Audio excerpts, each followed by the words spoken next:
வணக்கம் ஃப்ரெண்ட்ஸ். இந்த வீடியோவில் நம்ம எதை பற்றி பார்க்க போகிறோன்னா ஈவோ வேலெட்டை ஸ்பின் பண்ணி பார்க்க போகிறோம். நேற்று நான் ஸ்பின் பண்ணியிருப்பேன், வெறும் 10 ஸ்பின்னோட நிப்பாட்டியிருப்பேன். நெக்ஸ்ட் வீடியோவில் போகிறேன்னு சொல்லியிருப்பேன். இன்றைக்கி பார்த்தீங்கன்னா நான் அந்த கன்று ஒரு டைம் ட்ரை பண்ணி பார்க்க போகிறேன். அது மட்டும் இல்லை, அதுக்கு முன்னாடி பார்த்தீங்கன்னா இந்த M1W7 ரிங் இவெண்ட்லேயும் ஸ்பின் பண்ணி பார்ப்போம். நான் இந்த கன் மட்டும்தான் நம்ம இப்பொழுதைக்கு எடுக்காமல் விட்டுருப்போம். இதை ஒர்த்தா இல்லையான்னு நான் கேட்டிருந்தேன். நீங்கள் பார்த்தீங்கன்னா நிறைய பேர் ஒர்த்துன்னு தான் சொல்லியிருந்தீங்க. அதனால் இந்த கன்னுக்கு நம்ம ட்ரை பண்ணி பார்ப்போம். இப்போ பார்த்தீங்கன்னா ஃபஸ்ட்டு ஸ்பின்னை போட்டுருவோம். இதில் பார்த்தீங்கன்னா கொடுத்துட்டாருங்க ஃப்ரெண்ட்ஸ். என்ன ஃப்ரெண்ட்ஸ் இவனுங்க, இந்த கன் ஸ்கின்னை பார்த்தீங்கன்னா இதுவும் மேலே இருக்கிற கன் ஸ்கின்னும் திரும்ப தரானுங்க. வேலை முடிஞ்ச ஃப்ரெண்ட்ஸ். இப்போ பார்த்தீங்கன்னா இன்னும் நம்மளுக்கு ஒரு 14 டோக்கன் இருந்தால் போதும், இந்த கன் ஸ்கின்னை நம்ம எடுத்துடலாம். அது மட்டும் இல்லை, இதில் எடுத்துகிட்டு நம்ம அதில் போய்ட்டு ஈவோ வாலெட்டில் ஸ்பின் பண்ணி பார்ப்போம். இந்த ஸ்பின்னில் கொடுத்தாருனாலும் நல்லது தான், இல்லைனாலும் பிரச்சனை இல்லை. நம்மளுக்கு இன்னொரு 3 டோக்கன் வந்தால் போதும். நம்ம ஒரு 5 ஸ்பின்னையே போடுவோம். 3 டோக்கனுக்கு மேலே கிடச்சாலும் பரவாயில்ல பண்ணிட்டு அதுக்கப்புறம் போய்ட்டு ஈவோ வாலெட் ஸ்பின் பண்ணி பார்ப்போம். ஏன்னா நம்மளுக்கு பார்த்திங்கன்னா அதில் ஆல்ரெடி 10 ஸ்பின் பண்ணிட்டோம். இன்னும் ஒரு 40 ஸ்பின்னுக்கு சாரி ஃப்ரெண்ட்ஸ், எவ்வளோ டைமண்ட்ஸ்னு தெரியலைங்களே. 40 ஸ்பின்னுக்கு எவ்வளோ வரும்? 40 ஸ்பின்னுக்கு 720. ஆமாம் ஃப்ரெண்ட்ஸ், 720 டைமண்ட் தேவைப்படுது. இப்போ நம்மகிட்ட இருக்குது. இப்போ பார்ப்போம். இதில் பார்த்தீங்கன்னா ஃபஸ்ட்டு இதில் எதுவும் கொடுக்கல. இப்போ கொடுக்குறாங்கன்னு பார்ப்போம். இதில் என்ன பயம்னா, இவன் விழுந்ததையே திருப்பி கொடுத்துட்டாருனா தான் ஃப்ரெண்ட்ஸ் ஒரு சிக்கல் இருக்குது. அதுவும் பிரச்சனை இல்லை. இந்த டைம் நம்ம டோக்கன் கொடுத்துருக்கானுங்க. ஆல்ரெடி 3 டோக்கன் இருக்குது. இன்னும் 2 டோக்கன் இருந்தால் போதும், இந்த கன்னை எக்ஸ்சேஞ்ச் பண்ணி எடுத்துடலாம்.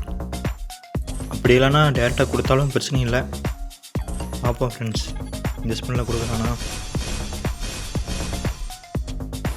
இல்லை ஃப்ரெண்ட்ஸ், இதுலேயும் கொடுக்கல. இன்னும் பார்த்தீங்கன்னா ஒரு 28 ஸ்பின்னில் நம்மளுக்கு கண்டிப்பாக கொடுத்துருவானுங்க ஃப்ரெண்ட்ஸ். நமக்கு டேரெக்டாக பேராஃபில் கொடுத்தா நல்லா தான் இருக்கும். ஆனால் அவனுக்கு மேலே கொஞ்சம் நம்பிக்கை கம்மி தான். பரவாயில்ல ஃப்ரெண்ட்ஸ். நீங்கள் யாரெல்லாம் ஈவோ வாலெட்டில் ஸ்பின் பண்ணி என்னென்ன ஈவோ கன் எடுத்தீங்கிறத மறக்காமல் கமெண்ட்டில் சொல்லிடுங்க. அப்படியே இந்த வீடியோ புதுசாக பார்த்தீங்கன்னா சப்ஸ்கிரைப் பண்ணிட்டு இந்த வீடியோக்கு ஒரு லைக் பண்ணிட்டு பாருங்கள். இப்போ பார்த்தீங்கன்னா இன்னும் ஒரு 15 ஸ்பின் தான். கடைசி ஸ்பின்னில் கொடுத்தாலும் பரவாயில்ல ஃப்ரெண்ட்ஸ். எனக்கு அந்த பேராஃபில் கொடுத்துட்டானுங்க ஃப்ரெண்ட்ஸ். கேட்க கொடுத்துட்டானுங்க. பரவாயில்ல ஃப்ரெண்ட்ஸ். கர்னாக்காரன் இந்த 2 நாளாக எனக்கு கேட்டது எல்லாத்தையும் கொடுத்துட்ருக்கான். பரவாயில்ல ஃப்ரெண்ட்ஸ். இப்போ பார்த்தீங்கன்னா எனக்கு பிரச்சனை இல்லை. டைரெக்டாக இந்த கன்று கொடுத்ததுனால நான் தப்பிச்சேன் ஃப்ரெண்ட்ஸ். இல்லைன்னா டோக்கன் சேர்த்தி அது இது பண்ணி என்னை இது பண்ணியிருப்பானுங்க. Okay friends. இப்போ பார்த்தீங்கன்னா திரும்ப நம்ம இந்த டபுள் பேரல் பார்த்தீங்கன்னா க்ரீன் கலர் எடுத்துடலாம். நம்மக்கிட்ட ஆல்ரெடி டோக்கன் வந்துடுச்சு. இருந்தாலும் இந்த டைமண்ட்டை ஸ்பின் பண்ணி பார்த்துருவோம். இதில் லக்கில் கொடுத்தா இன்னும் இந்த டோக்கன் சேவ் பண்ணிக்கலாம். இன்னும் ஒரே ஒரு ஸ்பின்னு பண்ணி பார்ப்போம். கொடுத்துட்டான்னா நல்லாயிருக்கும் ஃப்ரெண்ட்ஸ். பார்க்கலாம் வாங்க. லாஸ்ட்டு ஸ்பின்னு கொடுக்கல ஃப்ரெண்ட்ஸ். இப்போ ஒன்றும் பிரச்சனை இல்லை ஃப்ரெண்ட்ஸ். இப்போ பார்த்தீங்கன்னா நம்ம டேரெக்டாக போய் எக்ஸ்சேஞ்ச் பண்ணி எடுத்துடலாம். இந்த கன் ஸ்கின் தான் நல்லா இருக்குன்னு சொல்லியிருந்தாங்க நிறைய பேர்.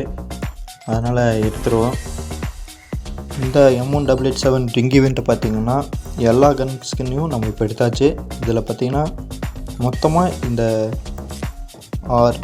6 கன் ஸ்கின்னும் பார்த்திங்கன்னா 4000 டைமண்டில் எடுத்தாச்சு. அது மட்டும் இல்லை, இந்த 4000 டைமண்டில் இந்த 6 கன் ஸ்கின்னும் அது கூடவே பார்த்திங்கன்னா நம்மளுக்கு இன்னும் ஒரு சில ஐட்டம்ஸ் எடுக்க முடிஞ்சுது. அதை பார்த்திங்கன்னா என்னாலே நம்ப முடியல. 4000 டைமண்டில் அவன் 2 கன் ஸ்கின் எடுக்கிறதே பெரிய விஷயம் மாதிரி தான் பண்ணுவாங்க. ஆனால் இந்த டைம் 4000 டைமண்டில் இந்த கன்னையும் என்னால் எடுக்க முடிஞ்சிச்சு. அது கூடவே பார்த்திங்கன்னா இந்த ஹோலி ரிங் ஈவெண்ட் விட்டுருந்தாங்கல்ல, இந்த ஈவெண்ட்டில் பார்த்திங்கன்னா இந்த பண்டலும் அது கூடவே இந்த பண்டலும் அது மட்டும் இல்லை, இது கூடவே பார்த்திங்கன்னா இந்த கன் ஸ்கின்னையும் சேர்த்து 4000 டைமண்டில் எனக்கு கொடுத்துட்டாங்க. இந்த மாதிரி லக்கு இதுக்கு முன்னாடி எனக்கு கர்னாக்காரன் கொடுத்ததில்லை. கர்னாக்காரன் நல்லவனா கெட்டவனான்னு நான் யோசிச்சுட்டு இருந்தேன். ஆனால் இந்த ரிங் ஈவெண்ட்டில் மட்டும் எனக்கு நல்லவனா தெரியுறான். உங்களுக்கு அவன் நல்லவனா கெட்டவனாங்கிறத பற்றி நீங்கள் கமெண்ட்டில் சொல்லிட்டு போயிருங்க. மறக்காமல் இந்த வீடியோக்கு ஒரு லைக் பண்ணிட்டு நம்ம சேனலை சப்ஸ்கிரைப் பண்ணிட்டு போயிருங்க. நான் நெக்ஸ்ட் வீடியோ உங்களை சந்திக்கிறேன். Bye friends.